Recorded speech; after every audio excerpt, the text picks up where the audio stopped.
Hello, everyone. It's Donna Cravata, and we are here live today for something very, very special. It is our wisdom panel, and it's called Unhidden, Step Out and Lead with Visibility. And I'm going to quickly introduce you to our panelists, and then we're going to get into a conversation about visibility, what it means when we hide, and what it means when we unhide. If you have any comments, put them in the chat. We will communicate with you. If we don't get to them all during this hour that we're together, we will come back. If you're watching on the replay and you have anything to add or any comments or questions, tag us and we will come back to the stream. We'll answer them. We really want to engage. This is an important topic, and this brain trust that we've gathered together here is pretty impressive. We come from different areas of life, different areas of work. And visibility is so incredibly important because if people can't see us, they can't know us. If they can't know us, we can't help them. So it really becomes a barrier or a doorway, whichever way you choose to look at it. And I know each of these women fairly well, some of them incredibly well. And I know what we're in for. So buckle up. It's going to be fun. All right. So let me just introduce people around here. So and I'm going to read because I can't possibly remember all of this. So Nina Froriep is a visual storyteller, disruptor, and video marketer. She's an award-winning producer and documentary filmmaker. She's seen it all from the early days on independent films to big national TV commercials, corporate mega shows, and Emmy award-winning documentaries, including one she produced and directed called Abraham's Children. Today, she's a featured LinkedIn content creator and video marketer, and is excited to enable authors, business coaches, and service-based entrepreneurs to create easy and impactful video marketing so they can attract their ideal clients and be disruptors in their field of expertise. Angela Todd is an archivist, historian, and activist, and she goes by women make up half the population, women do not make up half of history. The gap is caused in part by women not being included in the archives, the raw materials of history. Angela is on a mission to get women in there. She helps women capture their stories and those of beloved women who have come before them, whether they're family or not. And together, we can pull together photographs and papers and build personal archives and then place these collections in public repositories to ensure that women's history is saved for both the family and for posterity.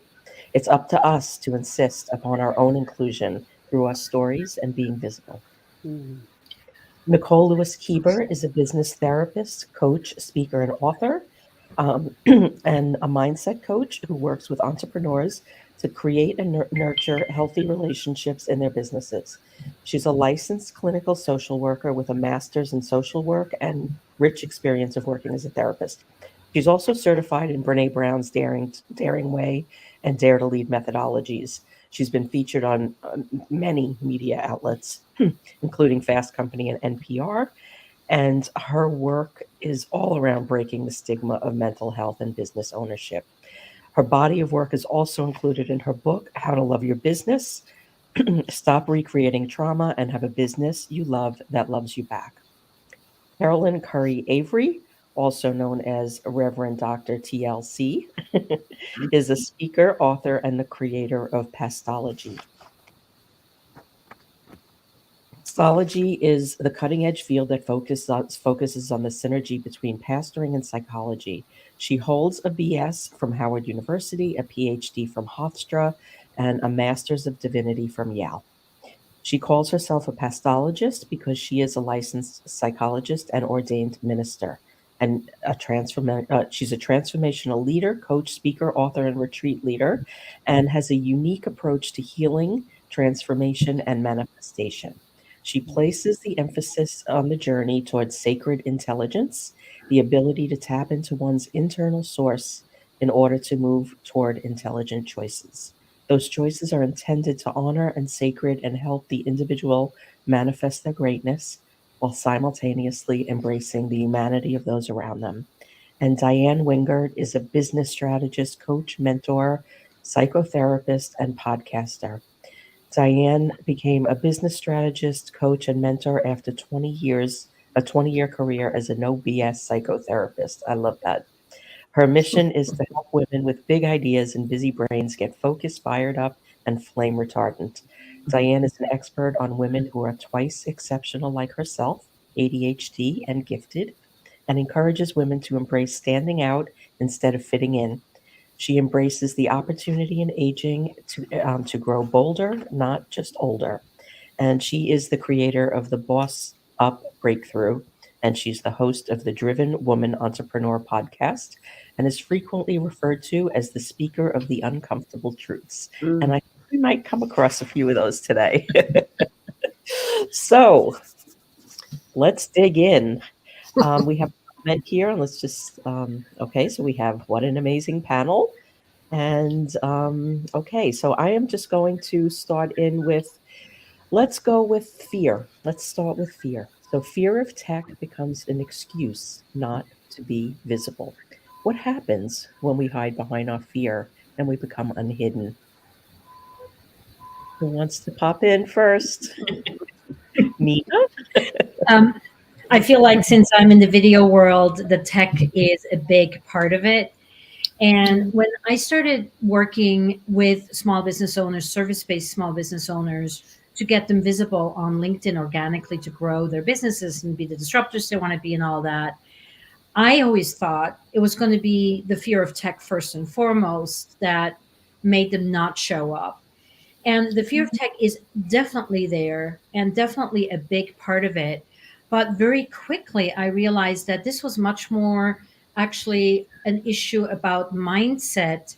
And the fear of tech was just sort of the shield behind which people were hiding. And it was women as much as men. But I think for women, there's just that extra add on layer that I know we're going to get into this in this hour where there's the upbringing, there's so many layers of you shouldn't and you can't and you blah blah blah. Mm-hmm. So, but the tech definitely is a layer that holds people back, but it's not that layer. That is my experience as a filmmaker. Okay. Anybody have anything to add to that? Well, I do. I have a fear of tech. But also I feel like I used to be pretty good at it, but it moves fast. And so that wasn't where I was, where I excelled in school. That's not what girls, I'm almost 60. That's not what girls really were into. No programming languages, nothing like that. So, I find that it's me, 55 plus, trying to learn. So there's a lot to it. Like, even though I'm committed to visibility, I still find it hard. Okay. Now, do you find it hard as in, just challenging because of the technological aspect, or do you find yourself using it as an excuse to hide when, there's not a better excuse? Well, that's a good question, actually, because I've talked to some people about this. And also at the beginning, I was so happy to jump on Facebook Live when we were all very unprofessional. Mm-hmm. But now it seems like the stakes are a little higher, and I'm not sure I can show up in a professional way because I don't know the tech. So I think it's a little bit of both. Okay. All right. Anybody else? Diane, Nicole, Carolyn?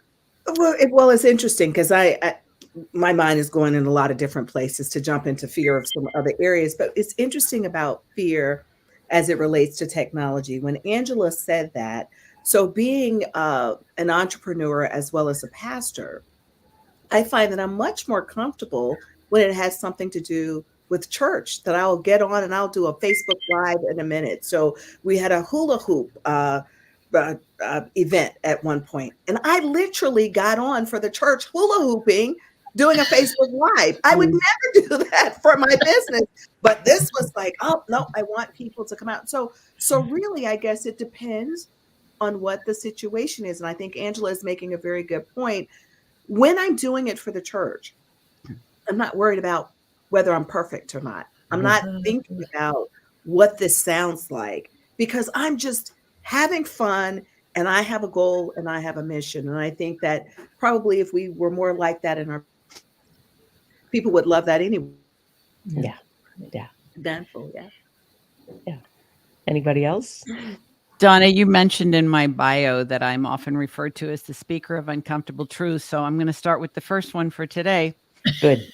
Which is that I used to refer to myself as not being tech savvy. And then I would go into the whole dialogue about I didn't grow up with this and so on and so forth. But I reached a point where I recognized there are many people who talk a lot, but I have a lot to say. Mhm. And by leaning into that notion that I'm not tech savvy, it was really a cover story. What was underneath that, the uncomfortable truth for me underneath it, was that by this age and stage, I did not want to feel like a beginner. I did not want to look like a beginner. I did not want to make mistakes, and I did not want to fail. And it was ultimately the place I had to reach was recognizing that nobody's paying nearly as much attention to me as I am. And I have to either stay where I am or embrace mistakes, failure, maybe even embarrassment. Adopting a beginner's mind was fundamentally where I had to go, because every single thing we've ever done well, once upon a time, we did not very well and we got better at it. So it was really the gateway to anything I wanted to do, was to get over myself and to stop making such a big deal out of the possibility I might look foolish. Yeah. I think to that point, when, I had a career, an entire career of nearly 30 years behind the camera. And when I decided to start with the video marketing part, I very quickly was aware that I actually needed to now be in front of the camera, which back then at age 50 was really not what I had planned on doing with my life. And, being a filmmaker, my stakes were so much higher than anybody else's because I was being held to a completely different standard. And yet, or at least I felt with my, imposter syndrome and all those lovely things that, float around the air. And it was really ugly and it was very unpleasant, but it was for me also a point of do or die. And I just didn't want to be an old geezer who was still doing what I did 20 years ago and fight for survival until retirement, which is 15 years is a pretty sizable amount of years. So it was like do or die and jump in and just embrace it as well as I knew how to. And that really, I felt at my point, I had no other choice than to embrace technology. End of story, period. And over the last 6 or 7 years, I have also learned that fades, the tech fades, they come and go, and you sort of learn to like skim them, take what's valuable to you, and let the AI, great, wonderful, incredible. But I'm not going to deep dive into it. No way, because in 5 years from now, we're going to be in a completely different spot again. 5 years. 2 years, 1 year. January. Let's make it January 24. You're right. Yeah. I think I'd like to add on with it a little bit. So this is where my social work mind, the therapist mind, and the entrepreneur mind kind of come together. And what I have seen in being in the online space myself as an entrepreneur and business therapist and clients I've worked with, is I like to normalize that fear for them, because there are certain spaces and systems around us that use technology for hierarchy that opt us out because of our age. I can't tell you how many times I have been kind of dismissed or maybe not quite focused in on because of my age, with the assumption that I'm not comfortable with technology and I don't know how to use it. And I have found that to be a feature and not a bug in a lot of the systems around us and the communities that I've been in. So there's a hierarchy around technology. There's an entitlement around, I think, technology that people use to make assumptions about who's in and who's out. So that's something I have seen as well. So we kind of have to work through that as far as, you're fearing technology because people are using it as a weapon sometimes to include or exclude. So, I did jump into the AI pool, and when I started to go to trainings, it was mostly me and a bunch of man bun marketing bros, and they totally disregarded me until I started asking questions, and then their man buns popped up. And they were like, well, where'd she come from? And, it really was very eye-opening because, we're all isolated in our homes. We're working, by ourselves. And then all of a sudden we're thrown into this mix of an entirely different group of people.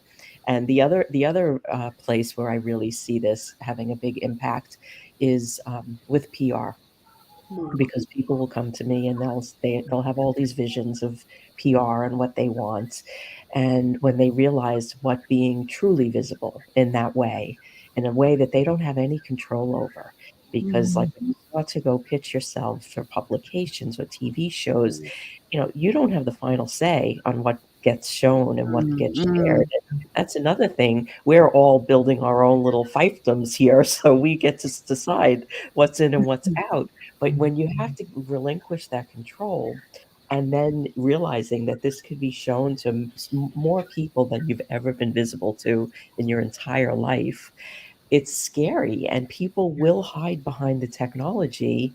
And like, I'll be waiting for something. Oh, I couldn't get that to you because I couldn't figure out how to do this. And oh, what's the password again? And how do I access that? And I know they have this information. I've given it to them 5 times. And so then I know it's time for a phone call, and we have to kind of like work through that, because all of these things start coming in from different directions.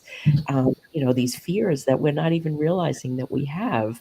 And I would love to go a little deeper into that topic of fear, away from the technology, and like, what are those things that we tell ourselves about, like, those excuses that we find when we're really afraid of something else. We're afraid of somebody seeing something we don't want them to see. And like, what's the impact of that? Like, if like, let's use the analogy, this is either a barrier or a door. So like, what are these fears that we're building around us? And I mean, we've got quite a few psychologists in the room. This could be a good conversation. Well, I love that you're transitioning it, because really from the moment that you started talking about this idea of fear, I wasn't thinking about technology, but I was thinking about something that I'm really passionate about, which is racial equity. And everything that people said on here in terms of just being afraid and hiding behind, people do that when it comes to advocating for racial equity, because they will say, I don't know enough, or what if I embarrass myself? And generally I will have white people saying, but I don't want people to think I'm a racist. And so there's all of these thoughts that we put in our heads, and these beliefs that we have around this. And really, if we go back to what Diane was saying, sometimes you have to just step out there. Actually, it's not sometimes, all the time. You have to kind of just step out there. Right. It's not easy for me to be a social justice advocate just because I'm a woman of color. So I have things that I have to deal with. I have sacrifices. And I think that it's important for us to know that we're here in this time and space for a reason. We're in the right place, the right time, the right socioeconomic status, the right gender, the right sexuality, all of that, because we're meant to be here to make a great impact on the world. And so when we decide that we're going to live in fear, we don't get to change ourselves. We don't get to change our systems around us. And so I just want to say, when it comes to fear of any of this, but particularly for advocating for social justice and racial equity, it's about stepping out there, like moving with the fear, right? Because it doesn't mean that you're going to lose the fear, but it's like doing it afraid is really what it is. Because what does Nelson Mandela say? That courage isn't the absence of fear, but it's moving forward, with that fear. So. Brilliant. This is, now we're getting someplace. Yeah. Okay, so just in that same vein, Angela, how does that fear, that level of fear of being seen, of being visible, how does that impact with people's stories and their history, whether it be family or community? Right. Well, it does make a difference if it's family or community. And, I'm on a mission to get women in the archives, but women aren't on that mission with me. And to a number, the women that I've talked to in, casual settings, oh, I'm the first public defender that's a woman in my county. And I'm like, oh, yay, let's talk about your archive. Oh, no, not me.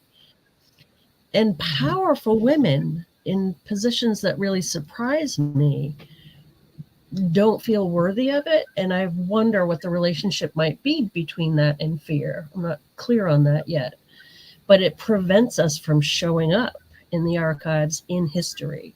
And so when I say we need to insist on our own inclusion, I'm trying to rally them in a way that's not dependent on their own egos. I have 2 young women right now who their mothers just won't do it until they started saying, this is a family history, Mom. And so where we're allowed to be and where we're not allowed to be. And Carolyn, I feel like this overlaps with racial equity too. Like, as you know, I've taken some of your courses. I feel committed to the cause, but where am I allowed to be in terms of a racialized space or an all-white space, and who do I speak for? You know, I recently moved to Maine, and that's changed everything. You and I have talked about this a little bit. And so, you know, there's a lot around consent and control behind fear, I feel. You know, what's going to happen next to my image, to my words, to my whatever. And I see that in the archives. And what is the impact that you see when people, you know, freely and with excitement share their stories and share their histories? What's the impact, like the difference and the change? Like what will happen for future generations? Yeah, well, think about the scared women I just mentioned. And then I have an ideal, beautiful client named Lottie who lives in Connecticut. She started the NAACP chapter in her town. And I came to her house to collect her things. And she has them in little piles all over the house, like we all do, even me. And we brought them all together, organized them. She told me a lot about her life and her things. We got them to a repository at her college where she went, and they said, this will be great because we have the collection of the guy that started the chapter of the NAACP in the town next to yours. So they're starting a collection on Black people in Connecticut, BIPOC, people of color, however we're supposed to say it. And so if you think just in your mind about how you feel, right, about, oh, my mom won't do it. But Lottie is like, I've been working hard and here's everything I've done. And it's so exciting to think about the women that will come behind her. She kept all kinds of documentation about city politics and, you know, racial explosions at the local school. This is back in the 60s and 70s. And so the possibilities are endless for her collection, right? Who it can impact, who can teach with it. Who can write using, you know, some of the documents in her collection, whether it's the role of women in the NAACP, whether it's the role of, you know, who came at the end of the Great Migration, what's happening racially in Connecticut over the years. The collection doesn't have to be all about Lottie. Yeah. It's about all these things. Yeah. And now just to bring it back over to like the business side, Nicole and Diane, you both have very similar backgrounds. And how are you seeing fear show up in like the businesses of your clients? And like what happens when, you know, when they kind of step out of that or walk with it, the way Carolyn said, and they, you know, just say, I'm doing this regardless. Like, what is the difference? Diane, you can go first. Thanks, Nicole. I think some of the women, many of the women I know who have become entrepreneurs, solopreneurs, coaches, consultants, some of them aged out of their glamour career. And you ladies that have come from media, you know exactly what I'm talking about. You reach a certain age where you start becoming marginalized no matter how much experience you have. So sometimes I refer to these folks as encore entrepreneurs or accidental entrepreneurs because they loved their careers. They literally got pushed out. As for myself, I did not experience harassment or anything of its nature until I was in my 50s. And even as a woman in a largely female-dominated industry, I found myself being marginalized and harassed to the point where I even spoke with an attorney before I became an entrepreneur. So I think what's partly related for me is many women would never even consider starting their own business or working for themselves. They loved being part of a community and contributing to an organization. We got pushed out, we got forced out, or it was literally a jump or be pushed scenario. So I know Nicole will probably talk a little bit about trauma because she has extensive expertise in trauma in entrepreneurship. But I think so many of us start businesses because we were literally forced to. Beyond that, I think women in our age and stage have been, for the large part, culturally conditioned to seek permission rather than to just take charge of what we want to do. The gender conditioning that I grew up with, a woman didn't want to be greedy, didn't want to be selfish. You never took the last cookie. You never took up too much time. You didn't speak up too much. You waited to be invited to speak, and so on and so forth. Well, after so many decades of that kind of conditioning, now you get pushed out of an organization. Now you're going to start your own thing. You not only have to learn how to show up, stand up, and speak up and sign your own permission slip, but you have to face all of those fears that when you do that, someone's going to be unhappy with you. Someone's going to think you're taking up too much space. Someone's going to think that you shouldn't even be talking at all. And let's face it, we are in a cancel culture where if you're marketing your business on social media, you don't even know who the enemy is anymore. Yeah. So all of this just creates a lot of doubt. I call it FUD, fear, uncertainty, and doubt. Mm. And all of those things may stop you from ever getting out of the starting blocks, or they may allow you to move forward, but play so much smaller than you could be given your vast wisdom and experience. Nicole and I see this all the time. Nicole, I'd love to hear your. We do. We've had many, many conversations about this, and Diane, I just love the way that you articulate and get yourself, get across these big ideas and these acronyms, these shortened ways. I love it. I just love how your brain works. So, what I think I would like to add to the conversation is, some of the research that I was doing early out in my business was trying to understand how childhood trauma or trauma in general impacts the way that we run our businesses. And as I was doing the research and having the conversations, there were categories that kind of floated to the surface that seemed really relevant across the board. And one of those was visibility and the fear of visibility. And there was a lot of shame and gnashing of teeth about that this should not be the case for the people that I was talking to. And me, what I got to do is I got to normalize it because it's very important to me that people take only their own responsibility and not someone else's responsibility here. And to say that, yes, in your story, in your childhood, someone somewhere told you or showed you that it was unsafe to be visible. And so to now ignore that feeling and say, well, I should be okay with this without giving your nervous system support, without connecting with maybe an inner kiddo part of you that feels very unsafe being seen because you were targeted when you were seen as a child. We need to understand the impact of those experiences that we have and how they play out in that fear around visibility and what it means to show up in our business, what it means to go out there and talk, to market ourselves, and to find a way to make it feel safer for you in your business and what that means for you to handle, to confront that fear, but also to say this fear is valid, right? My entire experience here around being visible has made me vulnerable and at many, many times safe. And that, can show up in many communities and many populations. So I think having a sensitivity around that fear, normalizing it and inviting us in to navigate that while supporting our nervous systems is very important. So the fear is normal.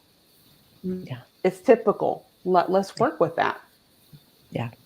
I agree. You need to learn how to dance with it, and Mm-hmm. because it's always going to come, just the way problems will always show up, and people will always do something you don't want them to do, and technology won't work, and we have to learn how to roll with all of it. Angela, And did you you have can choose something? to be visible how you want to be Yeah. visible too. Consent is Yes, very I like important. that. Yeah. And I want Angela? to put a pin in that one. Angela's got something to say, Yeah. but I want to come back and have a conversation about choice and permission. So I want to Okay. speak to Diane and Nicole's comments because I agree with both of them. And the consequences in the archives will be in 50 years when somebody's writing history of business in America in the 2000s. Where'd all the women go? They must have gone home.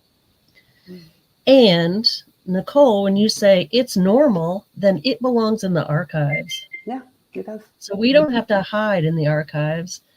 If somebody's writing about the trope of the inner child for 100 years, they're not going to be focused on Angela Todd. They're going to just see whatever, my coloring books or whatever, you know. So I just want to, as we talk, I want to try to bring it back to like long-term effects. Thank you for letting me butt in. Yeah, sure. There's no butting in. We're all in a conversation. Yeah. So, Carolyn, did you have something you wanted to add? Well, I do.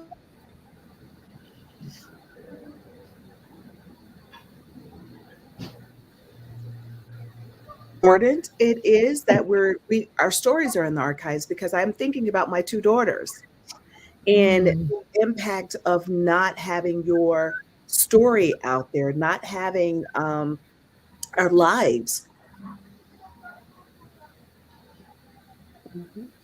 Really Yeah. quickly, I tell a story in my on system how I went to a protest and no one was leading this protest, and my daughters were like, "Mom, go do it, go do it, go lead the protest," which I did do, right?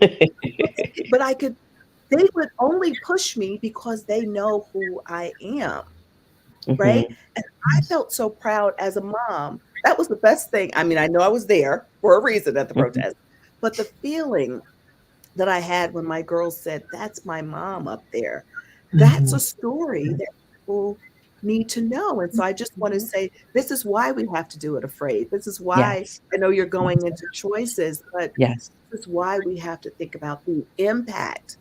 What would happen if I had said no to my girls? What would they then think about this woman who was out here leading?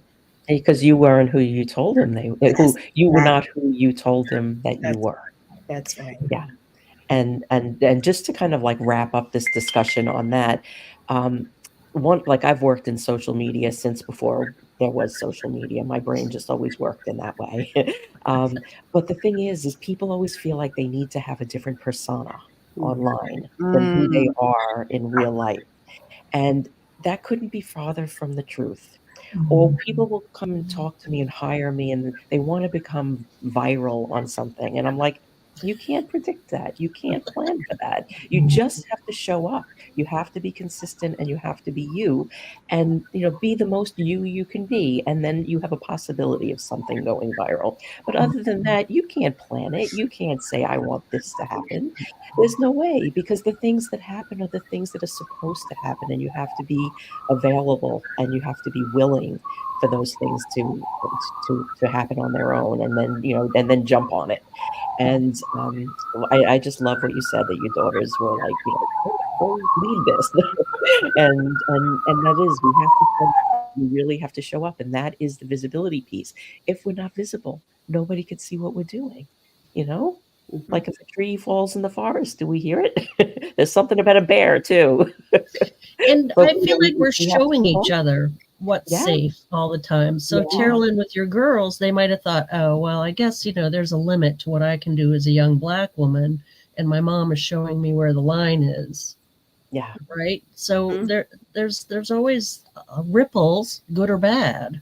Right. Yeah. And now we're going to kind of transition this into permission and like really showing up, like what happens when you say, you know what, forget about all of that. I'm not going to be steeped in this fear. I'm not doing this anymore. Let's talk about what happens when we accept the fear and we say, okay, you know what, maybe I don't look like I was 20. Maybe I don't need to. Maybe I don't want to anymore. I'm not that person. Maybe I wouldn't feel comfortable in my own skin anymore if I looked like I did when I was 20. So like, Nina, I want to hear from you, because you really, like, you've been behind the lens, you've been in front of the lens, you've worked with people to help them get comfortable. What's that pivot point where they let go of the fear and they really show up as themselves? They give themselves that permission to, just be unabashedly themselves? I mean, talking for myself and for many of my clients, I think, first of all, the answer is it depends, which is always my favorite answer to everything. So it depends. I think for everybody, it's a different experience. And I think the experience can come from where I came from, which it was like, you have to, because if you won't, you'll be that, the old geezer in the corner that I mentioned before, which is my biggest fear, right? I just don't want to be left out of the conversation. I don't want to be unseen. But I also wasn't ready to be seen that quite that way, right? So I think for me it was just like I had to jump in, and I didn't feel I had a choice. And if you get a client like that, that's the best client for me to get, because they're just going to go and just do it and learn to get comfortable with it. And just two quick things that happened when I started being in front of the camera, because I think they're sort of indicative of the situation. Number one, after my first series of videos, I went and had my first facial in my life ever. I actually bought a 10-pack. I very quickly realized that the facial was not going to help much on any of what I was doing. But it was just that safety blanket, right, that I needed for, like, I need to be beautiful, right? I have to hold myself up to this stupid whatever standard of showing up. And back then, this is like 2014, 15, when not that many business owners were showing up on video on LinkedIn or anywhere yet to begin with. The other thing that really was a big pivot point was I edit my own stuff, because it's short little snappy videos, simple enough to do yourself, how. And there was a moment where I was laughing at myself making a joke on video. And that is when I was like, boom. And I stopped at that moment. I'm like, I have to take this moment in. It's the first time I'm not squirming through watching myself. It's the first time I'm seeing myself as a subject, and I'm seeing myself like I see my clients, as the wonderful, lovely, funny, engaging, passionate person that I am, or that person is, right? And that was where I was like, boom, this is where I need to get my clients to, is that they can get to that point where they've given themselves fully permission to show up. And that can happen. Like I tried to gamify it, because I don't have the depth of education that Diane and Nicole have, for instance. So, I'm winging it. 20 years of working with impossible CEOs of companies creating their videos gives, so there's a fun quiz we have. What video personality are you? Or there's let's just shoot it 20 videos, never post them, but just get in the habit of doing it and doing it over and over again until you're ready to post. And then sometimes I'll give them a challenge. Sometimes I'll tell them, your next package is 50% off if you post 5 videos in the next 3 weeks. I mean, I'll do whatever it takes, because once they're out there, they realize no one's going to come and hunt them. No one's throwing rotten eggs at them. Nothing really much is happening. And I always say, that's the worst case scenario if nothing happens. But, it shows them that it's all nobody's sitting there waiting for them to show up. Or for them to mess up. And with that comes for them to mess up. Exactly. Yeah, exactly. Yeah, that's incredible. And Terrell, how does permission and stepping into it show up in your world? Wow. Well, it's interesting, because as Nina was talking, I was just kind of thinking about my own upbringing. I'm the youngest of 10, and I grew up in a very supportive family, a very supportive community. So I think I've kind of just always been out there. And when you're the youngest of 10, you better find your voice rather quickly, but it's just my personality. And it's so interesting, Nina, because as you're talking about being in front of the camera, once as a pastor, Facebook Live came out and you see people recording you no matter what on their phones, you just have to get over it. You can't say, look, I don't want to be on camera, because anyone can take anything you say and take a snippet of it, and they can make whatever they want to make out of a statement that you make. And so when I think about permission, in my book, I talk about I don't get to opt out. I am very much community oriented, and I'm very much about helping other people. What will happen if I don't stand up? What will happen if I don't use the gifts that I've been given to serve the world? I believe that what I do is a calling, whether that's as a psychologist or a pastor or author, it's a calling. And so I invite people to really kind of think about what's your motive for doing whatever you do, right? And I talk about your sacred motive. And for me, Mhm. it's something much higher than me, right? On the days that I don't feel like getting out or doing something or say, well, that's their problem, Mhm. or I don't look this way, or I don't look that way. What is the larger impact that I'm supposed to have in the world? And so I think about that. And then, Nicole earlier about mindset, because of course I love as a psychologist talking about mindset too. There, I talk about going inside and really taking a look at what is the thing that's hindering me. What's my belief system around this? As a cognitive behavioral therapist, I think about what do I need to replace these negative thoughts that I'm having with a positive thought? Mhm. What's the narrative I've created for myself? And how do I begin to shift that narrative? And I'm not saying it's easy. That's why you have psychologists, therapists, coaches, you have people to help get you through it. And then the third thing that I would say is I talk about like the shared movement, that whatever it is that we're experiencing in life, someone else has gone through that. And if we're vulnerable enough to ask for help, we can all get through this thing together. So for me, that permission is really about just knowing that I don't get to opt out. I have to Yeah. show up as my best self in the world. Yep. Yeah. Anybody else want to chime in on this? Permission, what it means, and the impact of stepping through that door. For Angela? me, in archives, permission is a really different concept, but it's a very important one. And it's one that I probably don't talk about enough in my online presence. When you give your archive to a place, you set the permissions that they have to enact. So I've done work with some people on this call. If there was something that your family gave to the archive, the giver gets to say, that's not public until whatever, 50 years, mom's gone, the kids are gone, whatever it is, and they will honor that. And that's part of the trust and reciprocity of donating your papers to an archive. So I just wanted to get that in there because it's kind of out of the range of what we're talking about, Mhm. but it's really important to know that you have permission in the archives. Yeah, and I think it's a nice tie back to we actually have permission um, within ourselves and with others and what we want to share. Um, um, when I work with clients, and even for myself, I do believe you need to share some personal things so people really get to know who you are and engage with your online presence and your content. But the minute you share something that you're uncomfortable sharing, people feel that and they know and they get like they pull back. They get that, they get an icky feeling because they feel like it's not something that they should know.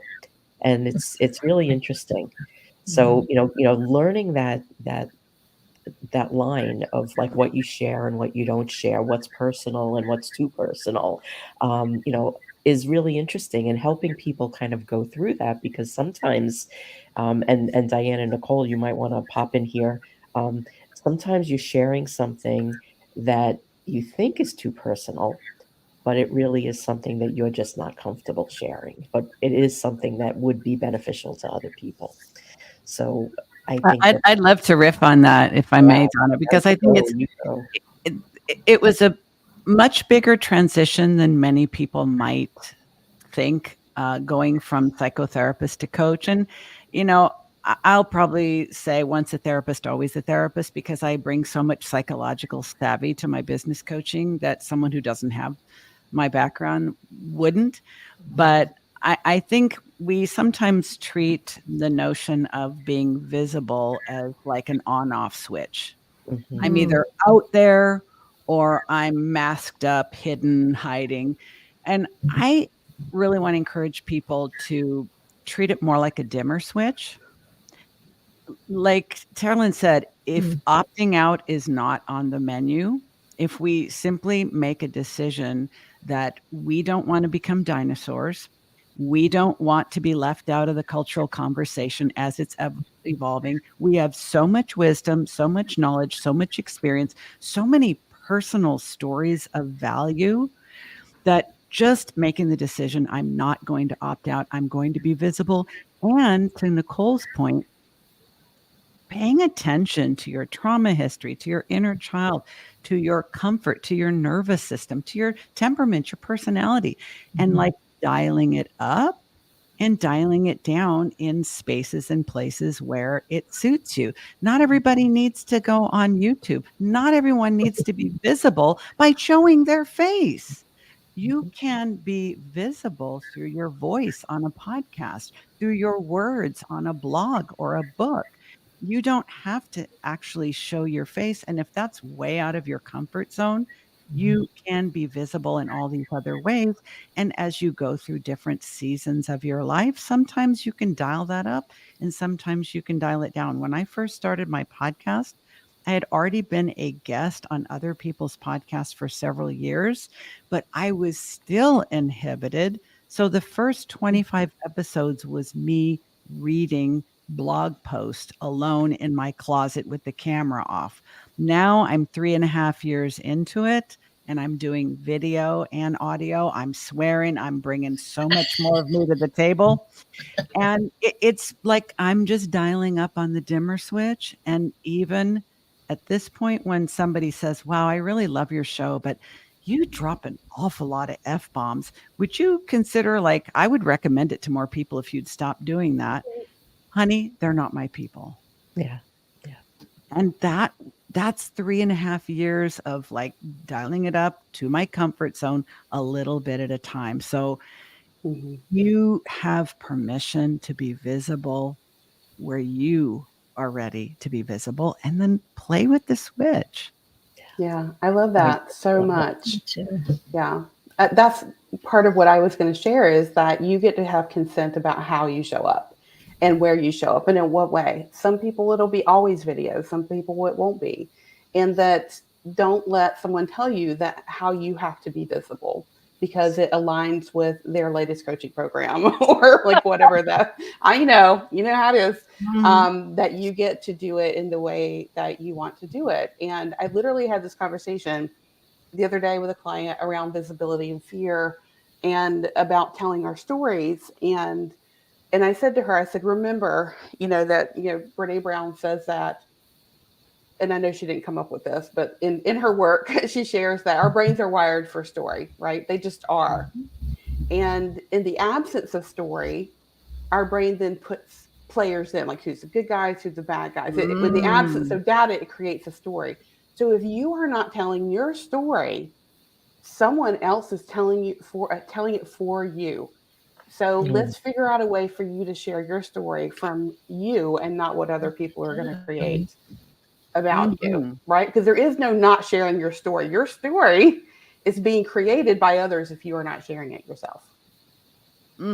Nina? Oh, I can't hear you, Nina. I think you might be muted. Yeah, New York is happening in the background. That there was like all sorts of SHIT going on. And by the way, potty mouth with you 100%.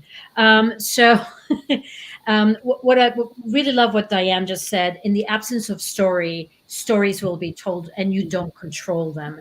And that is something I tell my clients is you must fill that void, because if you don't fill it, other people will do it for you and you won't like it. And I always say, like, put on training reels. So I do really there's these easy exercises where I like pick 5 things to talk about on social media and stick to those 5 things or 4 things or whatever for, until you kind of see how your audience reacts, how you feel comfortable. So it can be really like dumb little things like, I have a dog, I love photography, I spend my time in Switzerland, and blah, blah, blah. And then I just stick to those sort of harmless facts about myself until I have my training wheels on long enough that I can go like, okay, now we can talk about the fact that I have massive ADHD or dyslexia or whatever. And I tie it back into what I do with my clients. So it's relevant, right? And I think that is the sort of the permission to be visible, yes.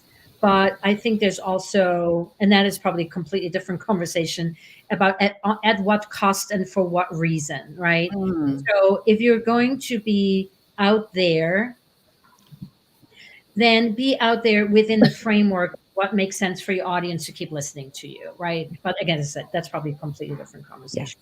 Yeah. And so we have about 10 minutes left. What I would really love to do is kind of go around and either share a story. I want to end this on like a positive note. Like, what happens when we step out of those shadows, when we're unhidden, when we are really leading with our visibility. So either a story or some experience or something that you want people to leave with and know with and walk away with about that. So whoever wants to go first, jump right in. So I will jump in. I've already made a reference to what happened in terms of this protest, and I just want to say, when we were on our way to the protest, because this was during 2020, when everybody was out there protesting George Floyd's murder, and I remember saying to my daughters, because COVID was still happening, we're going to stay in the back because we don't want to be, around too many people, blah, blah, blah. So anyway, the long story short is, when we realized that there wasn't a person who was actually leading, there was a gentleman who I asked who's leading. He said, I don't know, but I have your back. And that meant he was going to record me. So we're talking about visibility. I thought he literally would have my back. I walked to this circle, and then he walks and he starts filming. So it goes to someone else sharing your story with, which is what Nicole is saying.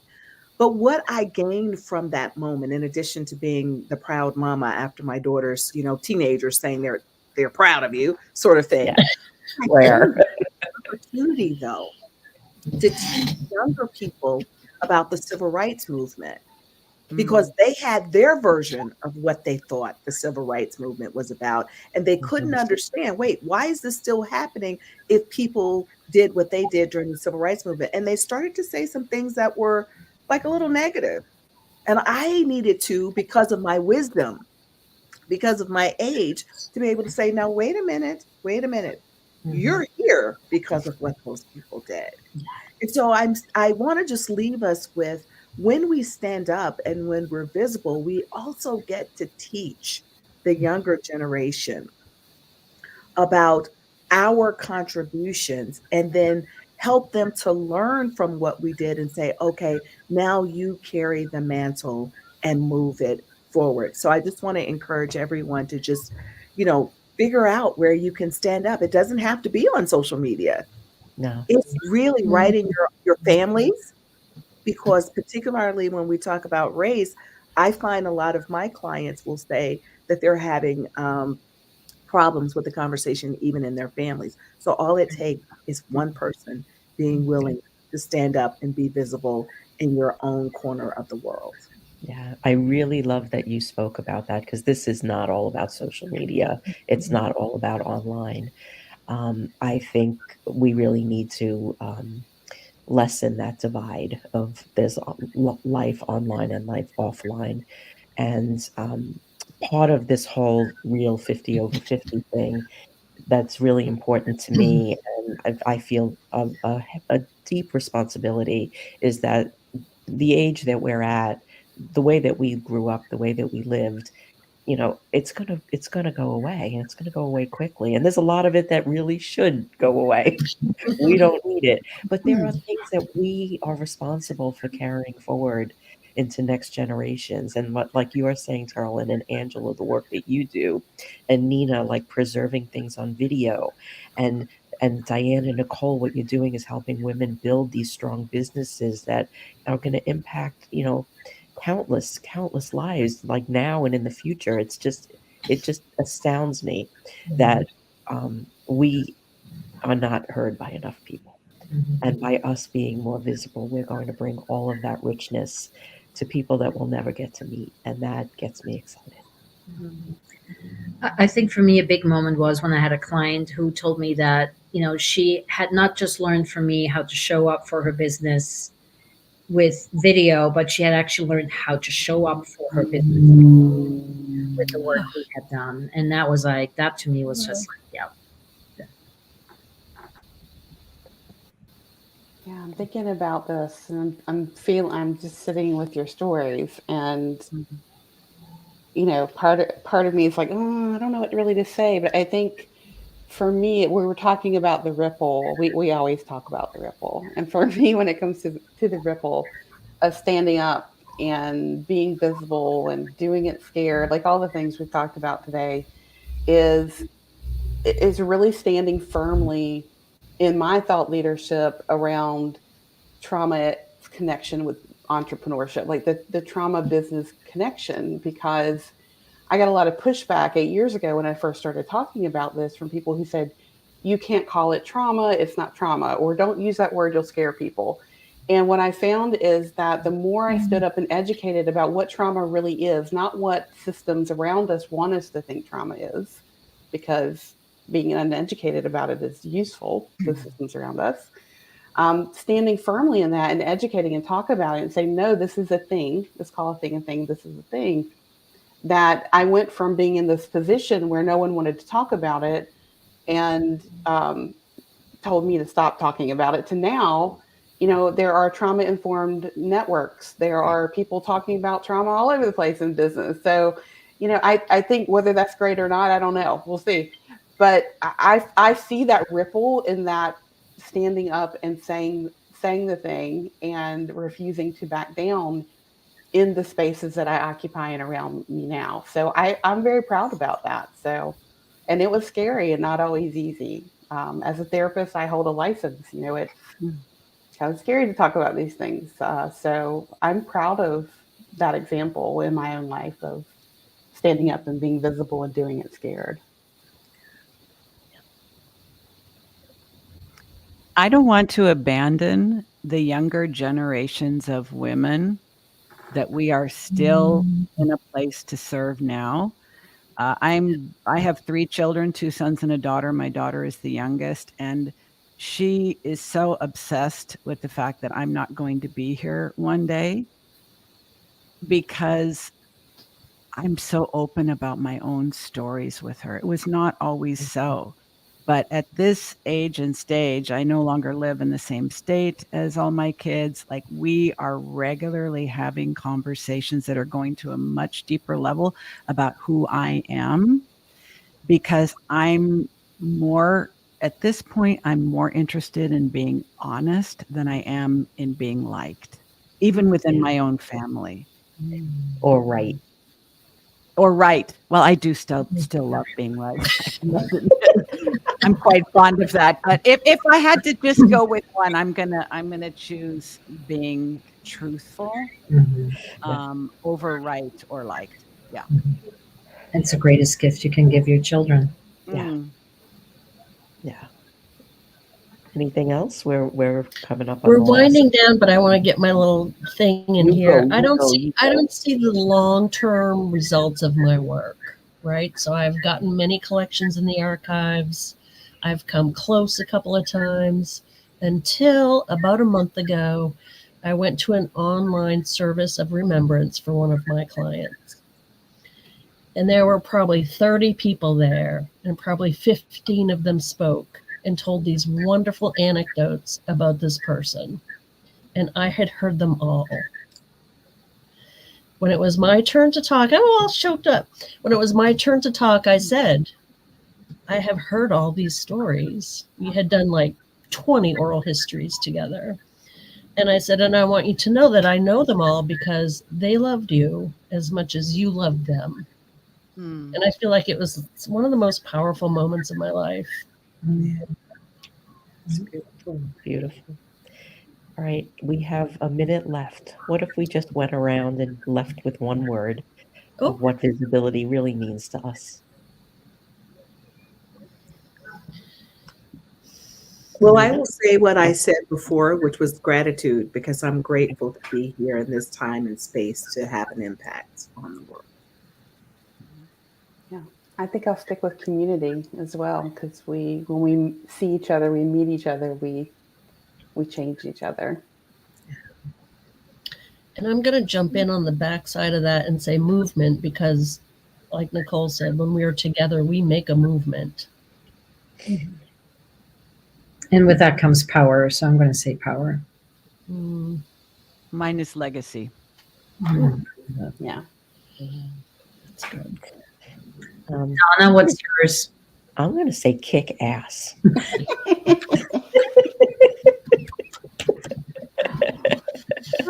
I'm usually the one that goes there, Donna. I'm glad it was you this time. It was a challenge. And with that, I want to thank all of you for being here. Check everybody out. I've shared their websites throughout, and they're all linked on all the posts and everything. And this has been a great conversation, and I appreciate you all. And I think that that we've made a difference today. And I hope that we've made a difference today. So everybody have a great rest of your day, and we will be back with our weekly interviews on Wednesdays. And once a month, we're going to have a panel like this with a different group of people, maybe some of the same faces, and different topics. So let us know what you think in the comments, and we'll come back and we'll respond, and we'll get into conversation there. But please connect. The overlying mission of all of this is to expand visibility, to expand connection and relationship, and to spread this wisdom far and wide, because we lived through all of these experiences for a reason, and that's to share them. So thank you for spending some time with us today, and we'll keep coming back. We're persistent. Thank you. Thank you. Thanks, Donna. Thank you, friends.